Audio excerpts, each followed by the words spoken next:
I just looked up how the United States acquired Hawaii. I'm gonna get the blackboard. You might need a tea before this lesson. Stand by. Of course the CIA was involved.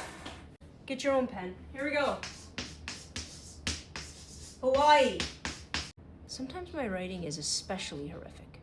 We're gonna start in 1893 at the overthrowing of the monarchy. First and foremost, we are going to talk about the economic motives. Of course it's about money. It's always about money.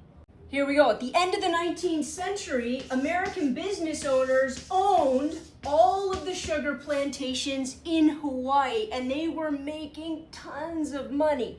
And then McKinley, President of the United States, started putting huge tariffs on all things coming into the United States. And these business owners started worrying that nobody was going to buy their sugar because it was going to be at such a high tariff. So they decided, I wonder if annexation is a good idea. So the goal becomes annex Hawaii in order to circumvent the trade barrier. Number 2, the coup.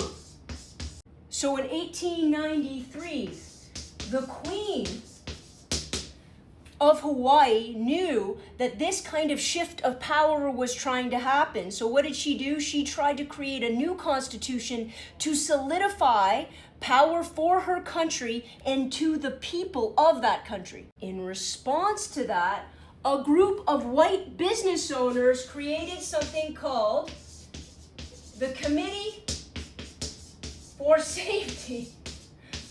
Now, just for the record, the Committee of Safety was all about the safety of their money and their investment. It had nothing to do with the people of Hawaii or democracy. I just want you to know. This led to number 3, a U.S. military-backed coup.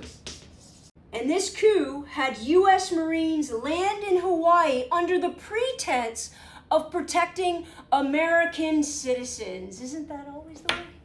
Do you think the Marines ever get tired of protecting American monetary interests around the world under the guise of protecting the Constitution? Because isn't our job of the military to protect the Constitution and freedom of the citizens of the United States, not use it to weaponize to take over every other country?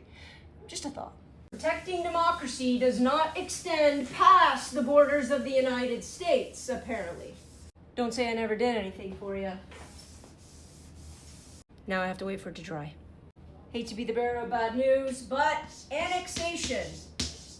Number 1, the Queen conditionally, that's important, surrenders. Why? She wants to avoid her people having insurmountable bloodshed. Now here's where it gets interesting. Number 2, Grover Cleveland, who was president at this time, initially looks at the situation, the annexation of Hawaii, and declares it illegal. Grovers are always such good guys. Super Grover, Grover Cleveland. I'm sure I'll think of another one.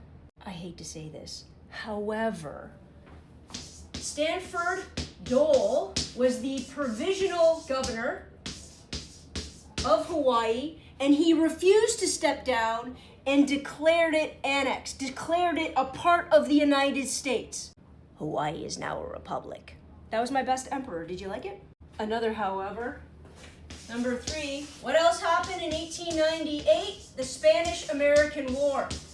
Now there's a perceived strategic need for acquiring Hawaii. Why? They needed a naval base there to get to the other country that they annexed, which was the Philippines during the Spanish-American War. So now the military's involved creating this dialogue about making sure people know this is essential for U.S. defense. Wonder if they were thinking about Greenland at the same time. Just wait till you hear how McKinley bypasses the Constitution, guys. You guys are really not going to like this one. The New Lands Resolution. So in order to acquire or to annex a new territory, the Senate needs to approve it with a 2/3 majority. Why is that? It's very, very simple and actually should be very strongly embedded in the Constitution. The more land you acquire, the more input you have in your political system. So it makes perfect sense that we want to go slowly to acquire land. Also, everything's going to cost more money. So as new land costs more money, it makes sense that the elected democratic body gets to make a decision on that result. But since McKinley still wanted Hawaii, what he does instead is passes something called a joint resolution. That just requires a simple majority of the Senate, and what ends up happening, they annex it in 1898. Just a side backstory, McKinley was heavily influenced by something called social Darwinism, and social Darwinism meant that as societies progressed, the countries that were lifted into the top economic stratospheres, by some were considered to be superior. And it took it as their job, as their mission, and I use the word mission purposefully, to go and civilize other nations that have yet to achieve that status. Money buys morality in this very broken ideology. You guys exhausted yet? I'm exhausted. My head hurts a little bit. We're in the home stretch. All right, here we go. Hawaii becomes an actual territory as of 1900.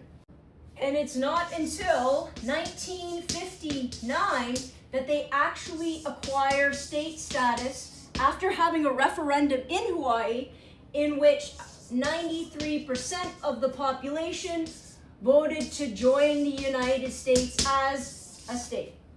60 years of abuse as a territory will make you want to join the country in order to actually get the benefits of being a U.S. citizen and constitutional protections, rather than it being used against you in a consistent manner. You guys are going to love this. And in 1993, the U.S. officially apologized for the annexation of Hawaii. Here's my issue.